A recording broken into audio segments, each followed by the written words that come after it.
नमस्कार, आप देख रहे हैं इंडिया टीवी। आपके साथ मैं हूं पंकज भार्गव। 16 दिन से संसद ठप पड़ी है। पता है क्यों? वजह जानते हैं क्या है। 31 जनवरी से 13 फरवरी तक बजट सेशन का पहला पार्ट शोर शराबे में खत्म हो गया। 13 मार्च को शुरू हुआ बजट सेशन का दूसरा पार्ट भी शोर शराबे में निपट गया। आज भी संसद नहीं चली, कल भी संसद चलने के आसार ना के बराबर है। पता है वजह क्या है? मोदी की पार्टी और राहुल की पार्टी में बहस थमने का नाम नहीं ले रही। जानते हैं क्यों? वजह संसद नहीं, वजह वो भी नहीं है जो मोदी विरोधी नेता आपको बता रहे हैं। तो फिर असली वजह क्या है? मोदी से विरोधियों की असली लड़ाई की क्या है सच्चाई? पर्दे के पीछे मोदी विरोधी क्या करते हैं?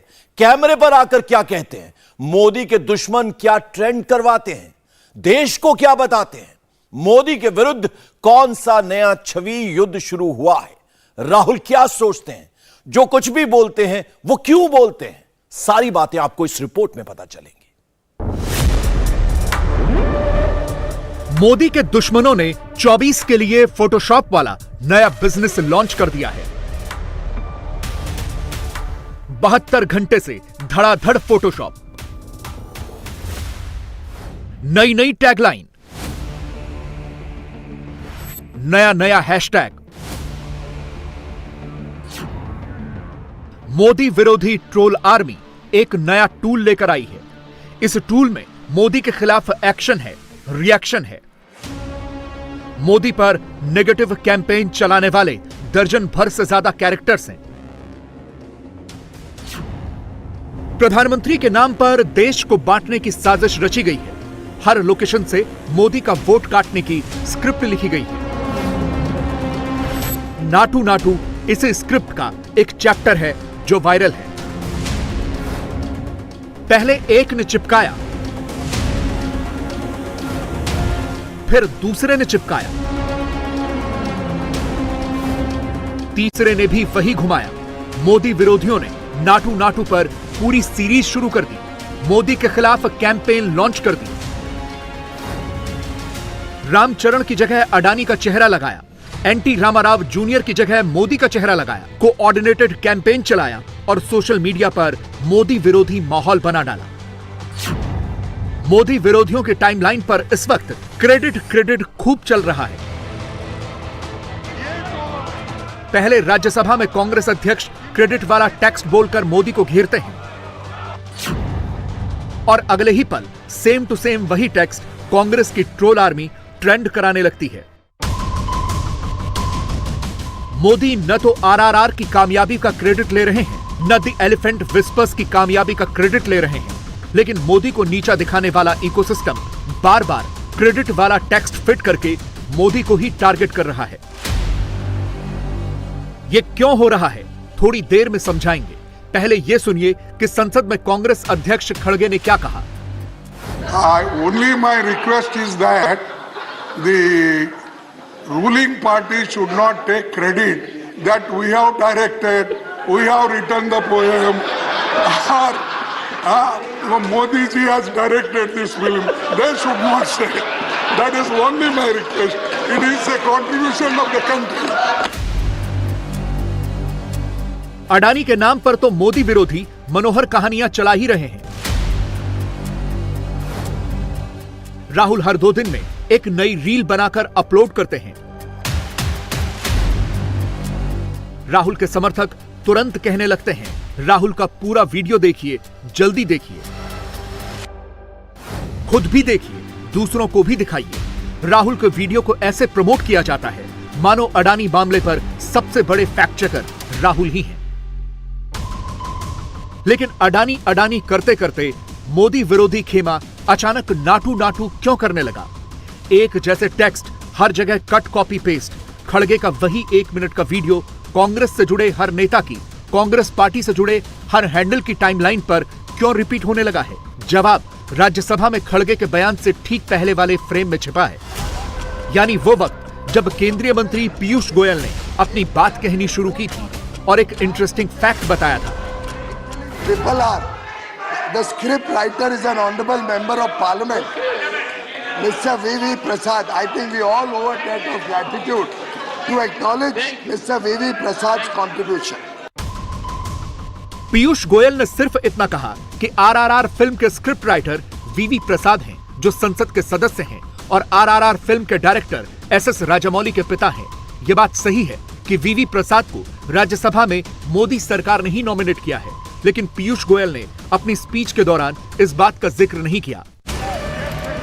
मगर हर बात में मोदी विरोध का एजेंडा फिट करने वाले जयराम रमेश को न जाने इसमें कहां से पॉलिटिकल मैसेज दिख गया और वो हमलावर हो गए। An occasion for collective celebration, not for narrow partisan point scoring like the leader of the house is doing. Jairam Ramesh ने जैसे ही ये कहा, खड़गे ने मोदी पर जैसे ही तंज कसा था, मोदी के लिए क्रेडिट खोर शब्द फिट होने लगा। जया बच्चन से लेकर सारे विरोधी एक साथ प्रधानमंत्री पर टूट पड़े। I know Mr. Rajamouli very well. अरे नीरज, क्यों बीच बीच में इतना जोर दे?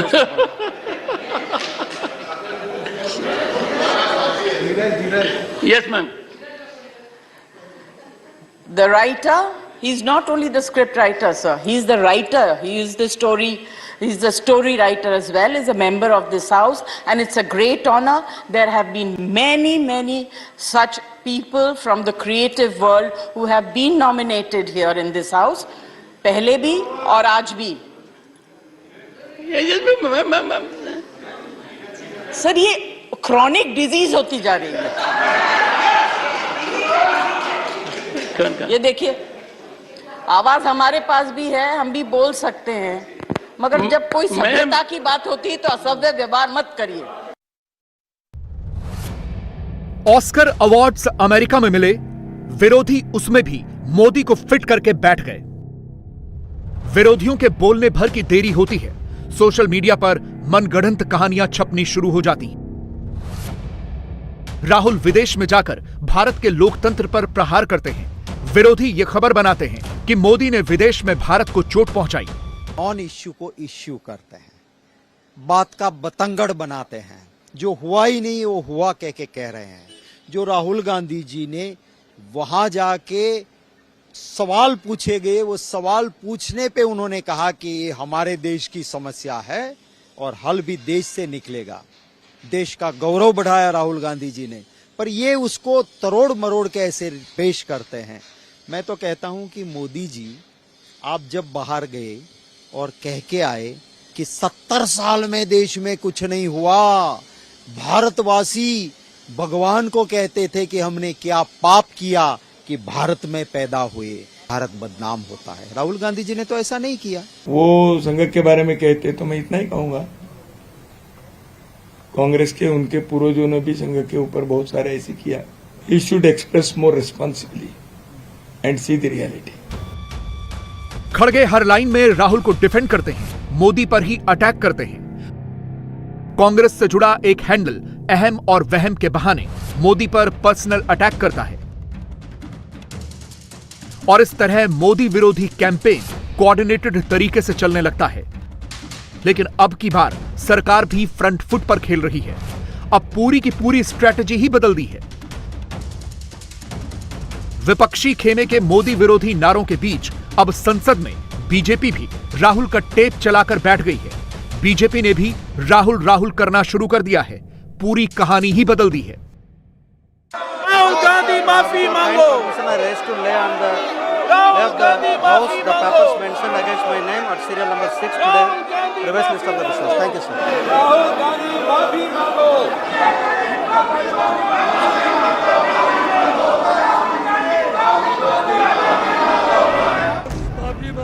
यानी विरोधी खेमा मोदी को घेरने तो चला था, पर राहुल ने विदेश में जाकर लोकतंत्र पर सवाल उठाकर बीजेपी का ही काम आसान कर दिया।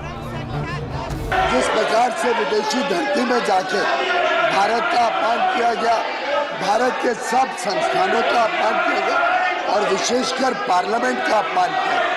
सर, पार्लियामेंट यानी लोकसभा और राज्यसभा दोनों संयुक्त सदन मिलके पार्लियामेंट है। ये बहुत ही गंभीर विषय, इसमें भारत के सदन में उन्होंने आके माफी मांगनी चाहिए। हमारा राहुल बाबा जब लंदन जाता है, राहुल बाबा भारतवासी को ही, भारत का संसद को ही वो गाली देता है। कर्नाटक में आते हैं, भारत जोड़ो यात्रा करता है और लंदन में बात करता है। आज कांग्रेस ने भारतवर्ष को बार बार तोड़ चुका था। जब कांग्रेस ने यहां में कर्नाटक में राहुल जी आया था, मैं राहुल जी को एक ट्वीट में क्वेश्चन किया था, अब भारत जोड़ो यात्रा कर रहा है, लेकिन 1947 में भारत को किसने तोड़ा था? आपका नानाजी ने भारत को तोड़ा था। ये बात आपका याद होना चाहिए। अब आप समझ गए होंगे कि जिस दिन बीजेपी ने संसद के भीतर कांग्रेस पर काउंटर अटैक किया, उसी दिन कांग्रेस ने अपनी मोदी विरोधी स्ट्रैटेजी में नाटू नाटू वाला टेक्स्ट क्यों फिट किया। मोदी हटाओ मोर्चे को लगा कि नाटू नाटू वाली स्क्रिप्ट काम नहीं करेगी, तो प्लान एक झटके में चेंज हो गया। सदन के बाहर और भीतर अडानी वाला पोस्टर एक बार फिर से निकल गया। सत्ता पक्ष भाजपा नहीं चलने दे रही है, और सिर्फ इसलिए कि उनके मालिक अडानी पर कहीं चर्चा न हो जाए। जो सबसे बड़ा घोटाला है इस देश का आजादी के बाद पे, उस पर कहीं चर्चा न हो जाए। तो देखिए ना कैसे हुकुम मालिक का होता है और सब खड़े हो जाते हैं कि बस और मुद्दे लो, अडानी का मुद्दा नहीं लोगे। वो करे तो वो संस्कारी व्यक्ति, और हम किए भी नहीं है, और हमारा कैरेक्टर ढीला करा दिया ये लोग ने। तमाशा इन लोग का। देश में जो है अनाप शनाप बयान देने के लिए आरएसएस को पहले पूरी जिम्मेदारी के साथ अनाप शनाप बयान क्यों देते रहते हैं? दूसरी बात है, मोदी जी को पहले उनको सीख देनी चाहिए ना। वही घिसे पिटे तानाशाह वाले बोल निकले। इस दौरान कुछ नए कार्टून बने, विरोधियों की टाइमलाइन पर लाल गाड़ी दिखने लगी, भाई भाई और मलाई वाला टेक्स्ट चिपकने लगा। मोदी विरोधी प्रदर्शन में टीएमसी ने भले ही कांग्रेस से दूरी बनाए रखी, लेकिन जयराम रमेश वाह महुआ, बहुत अच्छा ट्वीट महुआ जरूर कहने लगे। अखिलेश ने भले ही राहुल से दूरी बना रखी हो, लेकिन जया बच्चन कांग्रेस की बोली जरूर बोलने लगी। अरे बाबा, ऑपोजिशन का काम है, गलत कोई काम हो तो उसको आगे सामने लाने का, उनको डिस्कस करके खत्म करना चाहिए। सबके अंदर जो तकलीफ है वो बाहर निकल जाएगी। सरकार थोड़ा धीरज तो रखे, थोड़ी बोलना ही नहीं, सुनने की भी हिम्मत होनी चाहिए। सदन के भीतर केजरीवाल की पार्टी के संजय सिंह ने हंगामा किया। बाहर निकलते ही उपराष्ट्रपति का हाथ पकड़ा, थोड़ी दूर पैदल चले, लेकिन यह सिर्फ औपचारिकता मात्र थी, सच कुछ और था। सच क्या है? सच संजय सिंह की टाइमलाइन पर है, उनके बयान में है। ये इस देश के अंदर नरेंद्र मोदी की एक बेशर्म सरकार चल रही है। ये बेशर्म मोदी जी की सरकार अडानी के घोटाले की जांच नहीं करा रही है, जेपीसी नहीं बना रही। क्यों? क्योंकि इनके भ्रष्टाचार का पैसा लगा हुआ है, इनके घोटालों का पैसा लगा हुआ है। ये चोर चोर मौसेरे भाई का मामला है। खड़गे के पास में जो खड़गे ने खुनमा जमा किया है, वो खड़गे 9 साल में उनकी सरकार विवादों में घिरी रही। ये जेपीसी तो बहाना है मोदी को गाली देना है। 9 साल जिसकी सरकार, 10 साल जिसकी सरकार विवादों में घिरी रही, आज मोदी की सरकार उम्मीदों में घिरी है। ये विवादों में घिरे रहे, मोदी पर कोई आरोप नहीं लगा सकते, तो ये अदानी अंबानी ये सब तो बहाना है, मोदी को गाली देना है। आज तो ये मोदी को खात्मे करने की बात कर रहे हैं भैया। देश इसका जवाब मांगेगा। पहले भी लोगों ने कहा मौत का सौदागर, मर जा मोदी, क्या नहीं कहा। संसद से लेकर सड़क और सोशल मीडिया तक जैसे जैसे 24 करीब आएगा, मोदी विरोधी मोर्चा प्रधानमंत्री के खिलाफ हेट नैरेटिव वाला लेवल बढ़ाएगा। लेकिन अब संकेत मिलने लगे हैं, बीजेपी भी काउंटर पंच के लिए 24/7 रेडी है। अरविंद केजरीवाल का कैलेंडर 23 में ही 24 दिखाने लगा है। दिल्ली छोड़कर उस पर राजस्थान की तारीख लग रही है, मध्य प्रदेश की तारीख लग रही है, छत्तीसगढ़ की तारीख लग रही है।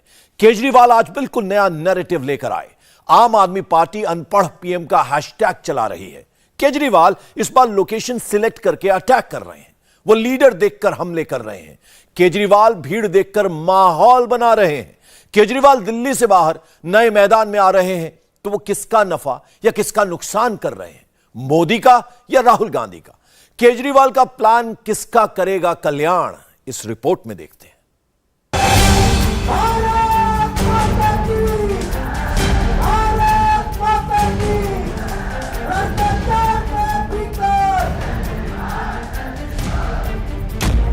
अरविंद केजरीवाल की एंट्री, मोदी या राहुल, किसके लिए खतरे की घंटी?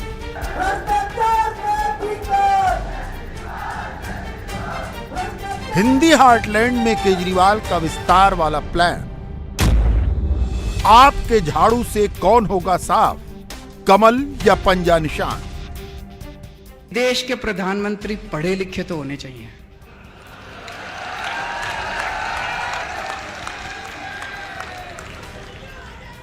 होने चाहिए कि नहीं होने चाहिए? अगर देश के प्रधानमंत्री पढ़े लिखे होते तो उनको शिक्षा का महत्व पता होता कि शिक्षा कितनी जरूरी है देश के विकास के लिए। अरविंद केजरीवाल इन दिनों फिर से प्रधानमंत्री करने लगे हैं। देश के प्रधानमंत्री पढ़े लिखे तो होने चाहिए।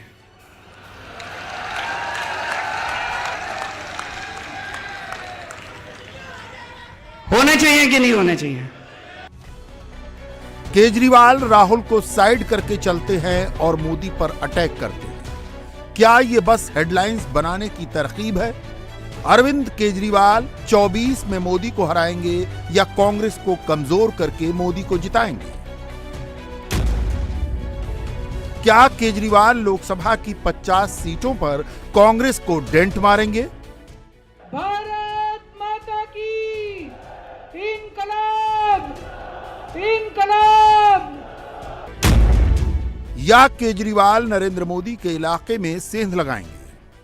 पहले दिल्ली में था, फिर पंजाब में चला गया, अब गुजरात में। वो कहते हैं ना, शेर की मांद के अंदर घुस गए, गुजरात के अंदर घुस गए। हमारी एंट्री हो गई गुजरात में। इस बार 14% वोट आए हैं। देख लेना 2027 में सरकार ना बन जाए तो हम लोगों के।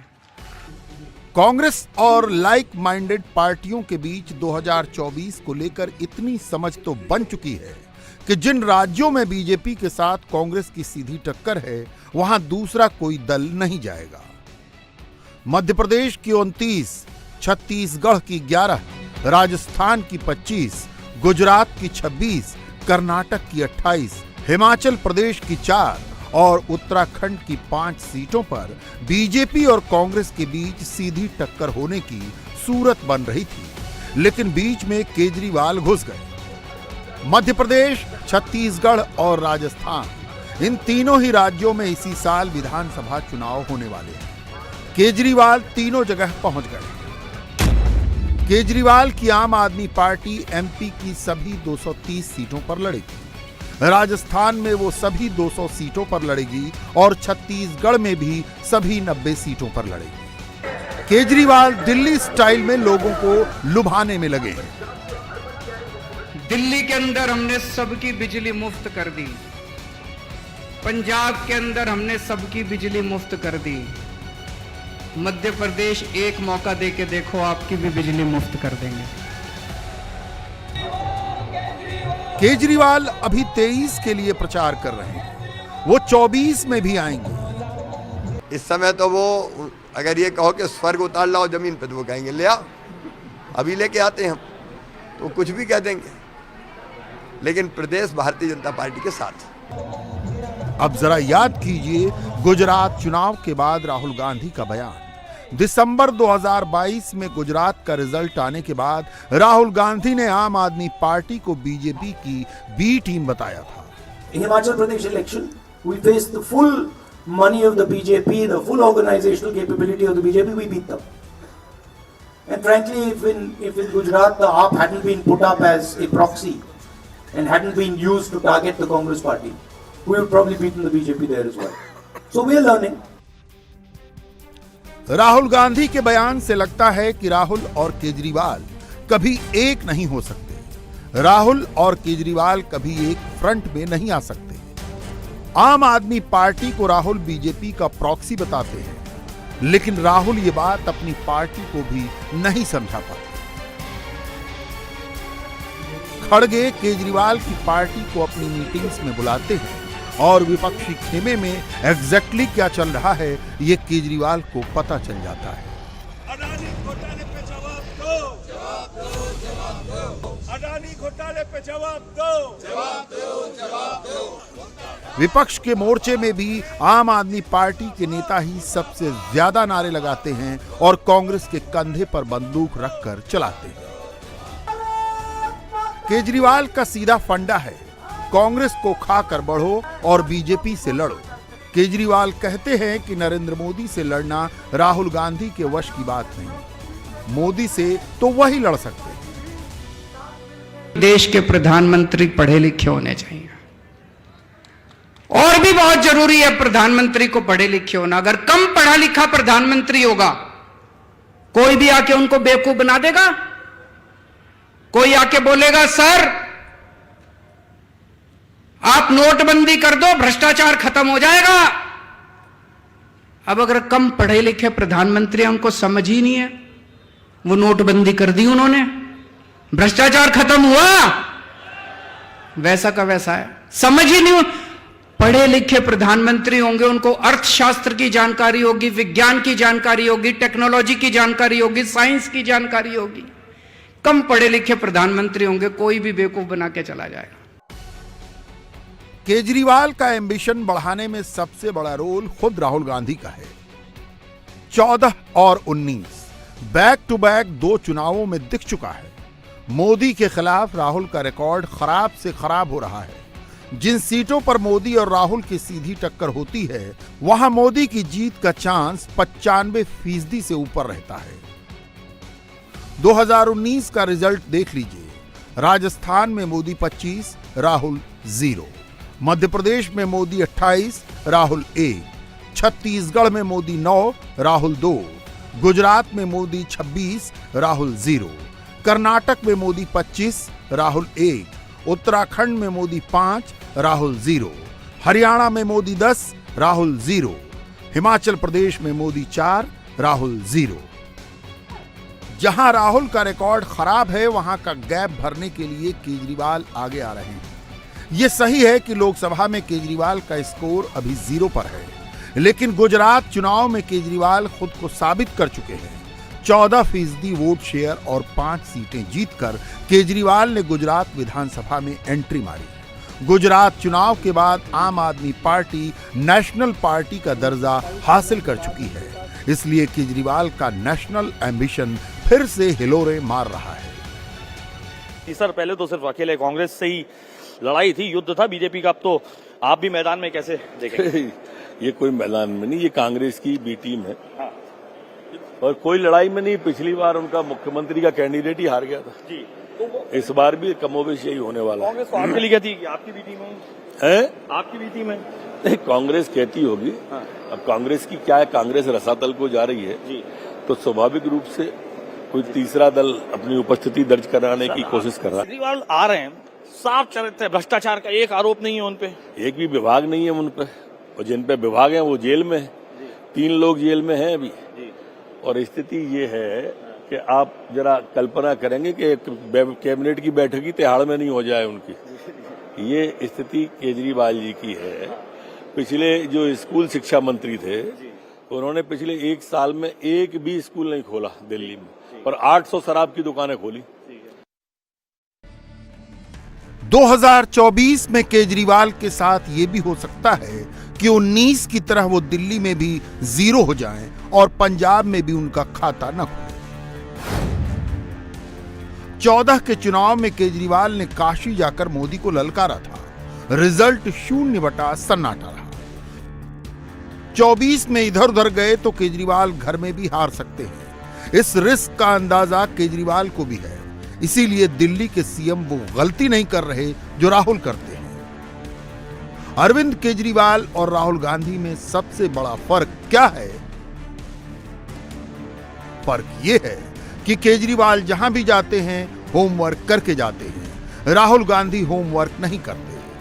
आम आदमी पार्टी की ग्राउंड टीम केजरीवाल से पहले जाती है, उसके बाद केजरीवाल की एंट्री होती है। केजरीवाल की रैली से पहले सोशल मीडिया के जरिए माहौल बना दिया जाता है। जबकि राहुल पैराशूट की तरह उतरते हैं। राहुल गांधी आए दिन कुछ ऐसा बयान दे देते हैं जिस पर कांग्रेस को लगातार सफाई देनी पड़ती है। अरविंद केजरीवाल राहुल गांधी के मुकाबले अलग लेवल पे जाके चुनाव लड़ते हैं। नैरेटिव के मामले में, सोशल मीडिया के मामले में और इवेंट मैनेजमेंट के मामले में केजरीवाल राहुल गांधी पे हमेशा 21 पढ़ते हैं। केजरीवाल की जहां कहीं भी रैली प्लान होती है, एक एडवांस टीम पहले पहुंच जाती है और उसकी रिपोर्ट के आधार पे केजरीवाल ये तय करते हैं कि फलाने जगह पे क्या बोलना है। अरविंद केजरीवाल के रैली का कवरेज प्लान भी बहुत बड़ा होता है। आम आदमी पार्टी अपनी सोशल मीडिया के जरिए हेडलाइंस की दिशा तय कर देती है। सोशल मीडिया पर जाएं तो 15 सेकंड के अंदर आपको हैशटैग केजरीवाल ट्रांसफॉर्म दिल्ली दिख जाएगा। केजरीवाल जब मध्य प्रदेश में थे तब भी आम आदमी पार्टी दिल्ली की सड़कों की तस्वीरें और वीडियो फैला रही थी। सोशल मीडिया का ऐसा असरदार इस्तेमाल राहुल की टीम नहीं कर पाती। कांग्रेस के पास हर गांव में कार्यकर्ता है, केजरीवाल के पास वैसे कार्यकर्ता नहीं है। 12 महीने में डेडिकेटेड कार्यकर्ता बनाए भी नहीं जा सकते। आम आदमी पार्टी फोकस टीम से इसकी भरपाई करती है और केजरीवाल लोकेशन पर जाकर सेंटीमेंट क्रिएट करते हैं। जैसे महाभारत के अंदर पांडवों के साथ कृष्ण जी थे और कौरवों के साथ सारी नारायणी सेना थी। इनके साथ, इनके पास दल बल सब कुछ है। हमारे साथ ऊपर वाला है, हमारे साथ भगवान कृष्ण। केजरीवाल जहां भी जाते हैं भगवंत मान को साथ रखते हैं। भगवंत मान भोपाल और जयपुर घूम रहे हैं, जबकि चंडीगढ़ में उनके टेबल पर एक इंपॉर्टेंट फाइल वेट कर रही है। याद कीजिए, पंजाब में प्रधानमंत्री की जान पर बनाई थी, तब पीएम की सुरक्षा में लगे एसपीजी कमांडोज ने सुरक्षा घेरा बनाकर मोदी को महफूज रखा था। जनवरी 2022 की उस घटना की जांच पूरी हो चुकी है। 6 महीने से जांच रिपोर्ट तैयार है। पंजाब के तत्कालीन मुख्य सचिव समेत कुल 9 अफसरों पर कार्रवाई होनी है, लेकिन मुख्यमंत्री भगवंत मान फाइल पर साइन नहीं कर रहे। सुन लीजिए, पंजाब के चीफ सेक्रेटरी भी यही कहते हैं। सारा उन्होंने डिटेल दिया हुआ है कि डीजीपी लेवल पे क्या लैब्स थे, एडीजीपी, आईजी, डीआईजी, एसएसपी, तो सारा कुछ उसमें वो एनालाइज किया गया। तो हमारे पास रिपोर्ट आ गई है, तो वो अंडर कंसिडरेशन है, तो जल्द ही उस पर जो है कार्रवाई चल रही है। अभी कार्रवाई चल रही है, बट आप ऐसे है ना कि अब किसी ऑफिसर के खिलाफ कोई भी कार्रवाई करने से पहले उसको अपॉर्चुनिटी ऑफ हियरिंग तो देनी पड़ती है ना। केजरीवाल नरेंद्र मोदी पर ही राजनीति करते हैं। मोदी पर राजनीति करते करते केजरीवाल मोदी की जान पर भी राजनीति करने लगे। केजरीवाल अगर मोदी से लड़ना चाहते हैं तो पहले मोदी जैसा बड़ा दिल रखना होगा। और अब बात राजस्थान की, जहां एक आग शांत नहीं हुई थी कि अब एक और आग भड़क गई है। आज राजस्थान के भीलवाड़ा से एक वीडियो आया जिसमें एक ट्रक जल गया। ट्रक में तस्करी करके ले जाई जा रही गायें छुड़वा दी गई। इसी गौ तस्करी के मुद्दे पर ओवैसी भड़काने वाली सियासत भी कर रहे हैं, वो भी ऐसे हालात में जब आज ही यह पता चला है कि राजस्थान इस्लामिक कट्टरपंथ की नई प्रयोगशाला बन रहा है। पूरी रिपोर्ट देखिए।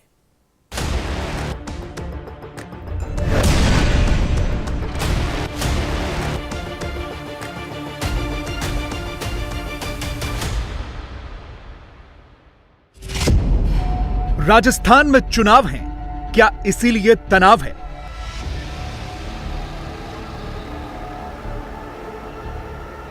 यह ट्रक इसलिए जल रहा है क्योंकि इसमें गायों को ठूस ठूस कर रखा गया था।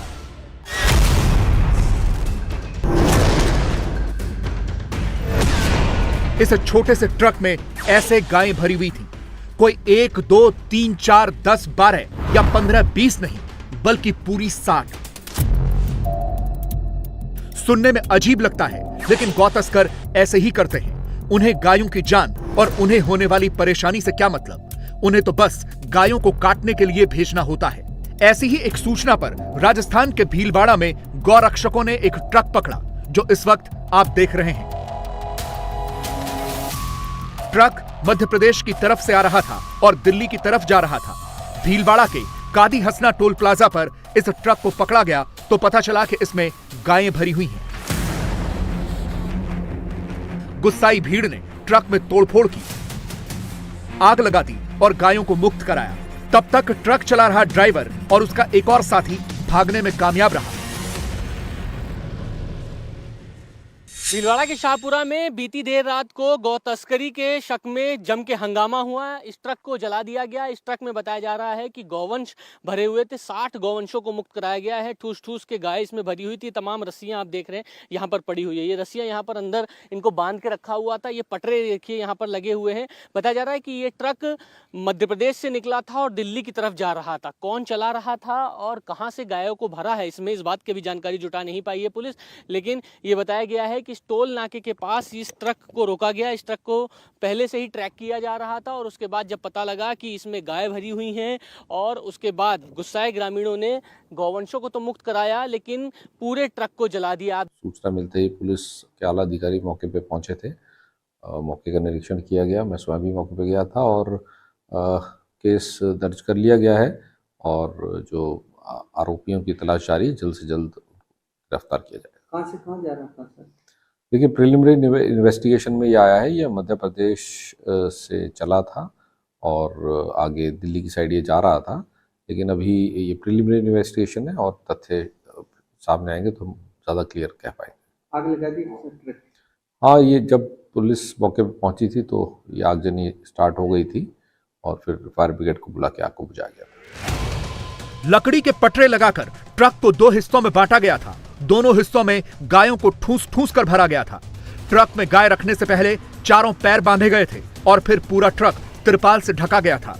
गायों को ट्रक में ऑक्सीजन मिले, इसके लिए ट्रक में छेद करके पाइप लगाए गए थे। देखिए, ये ट्रक में पटरे लगे हुए हैं और इन पटरों के नीचे ही गौ तस्करी करने वाले गायों को ठूस ठूस कर भर के रखा हुआ था। देखिए, पाइप लगा हुआ है। ये पाइप से ऑक्सीजन आता है। हालांकि बात ये बताई गई है कि ये जो तिरपाल से पूरा ढका हुआ था और ये जो पटरे लगे हुए हैं 2 पटरों में विभाजित था ये ट्रक। ऊपर और नीचे इनको हाथ और पैर बांध के गायों के यहाँ पर रखा गया था और उसके बाद जब लोगों को पता लगा तो उन्होंने यहाँ पर इस ट्रक से गौवंशों को तो मुक्त कराया लेकिन गाड़ी पूरी तरीके से चला दी। जो चालक था और खलासी इस गाड़ी से फरार हो गया है। पुलिस तलाश कर रही है कि कौन इन गौवंशों को लेकर आया था। लेकिन सबसे बड़ी बात यह है कि मामला दर्ज किया गया है कि कौन लोग थे जिन्होंने यहाँ पर आकर आगजनी करी, इस तरीके की घटनाक्रम को अंजाम दिया। और सबसे बड़ी बात यह है कि भीलवाड़ा के एसपी ने माना है कि ये गौ तस्करी हो रही थी और गौ तस्करी के संबंध में ही इन गायों को लेकर जा रहा था। 60 से 70 गायें थी इसमें, जिनमें से मुक्त कराया गया है। गौ तस्करी की यह खबर इसलिए महत्वपूर्ण है क्योंकि ये उस राजस्थान में हुई है जहां इसी गौ तस्करी पर लगातार राजनीतिक हंगामा चल रहा है। चुनाव आने वाले हैं, इसीलिए गौ तस्करी मुद्दा भी बना हुआ है।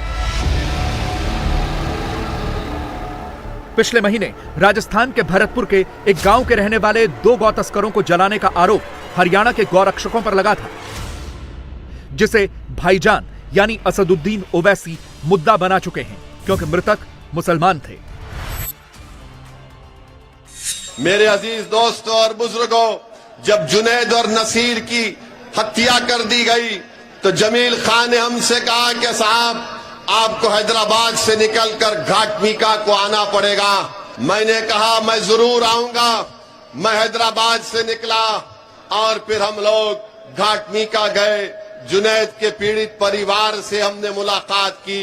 क्या आप जानते हैं मेरे अजीज दोस्तों और बुजुर्गों कि जुनैद के 7 बच्चे हैं। जुनैद का बड़ा भाई पागल है, नीम पागल है, उसके भी 6 बच्चे हैं। यानी 13 बच्चों की जिम्मेदारी जुनैद की थी और जालिमों ने जुनैद का कत्ल कर दिया, बल्कि ले जाकर जिंदा जुनैद को जला दिया नसीर के साथ। आप बताइए, हमने इस बात का डिमांड किया था कि अशोक गहलोत जयपुर से निकलकर घाटमीका क्यों नहीं जाते। मैंने कहा कि अशोक गहलोत घाटमीका से 40 मिनट दूर एक मुकाम पर एक शादी की तकरीब में जा सकते हैं, तो क्या इन जुनैद और नसीर के घर को क्यों नहीं गए। मैं बोलता रहा तो अशोक गहलोत साहब को थोड़ी शर्मिंदगी महसूस हुई। निकल कर गए और जाकर जुनैद और नसीर के घर को उनको जाना पड़ा। ये हमारी पहली कामयाबी है। जुनैद और नासिर भरतपुर के गांव घाटमीका के रहने वाले थे। ये गांव हरियाणा बॉर्डर के नजदीक है। पिछले महीने 15 फरवरी को दोनों के अपहरण और मारपीट की रिपोर्ट भरतपुर के गोपालगढ़ थाने में दर्ज हुई, तो दूसरे ही दिन दोनों के शव हरियाणा के भिवानी जिले के लोहारू कस्बे में जली हुई हालत में मिले। दोनों के कंकाल एक बोलेरो गाड़ी में मिले थे,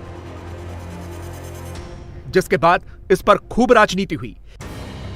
यह भी आरोप लगा कि हरियाणा पुलिस ने ही दोनों को गौरक्षकों को सौंपा, जिन्होंने उन्हें जिंदा जला दिया। कुल मिलाकर मामला बहुत सेंसिटिव है, लेकिन इसके बावजूद भाईजान को इस मुद्दे में वोट दिख रहे हैं। उन्हें लग रहा है कि यही नासिर और जुनैद मरने के बाद भी उनके लिए वोट बटोर लाएंगे। हम अशोक गहलोत मुख्यमंत्री से पूछना चाहते हैं कि आपके दिल में ये सोच कैसे पैदा हो गई कि कन्हैया लाल का कातिल आतंकवादी है, जुनैद और नसीर और जितेंद्र मेघवाल के कातिल आतंकवादी नहीं है। अशोक गहलोत, अपनी सोच को बदलो।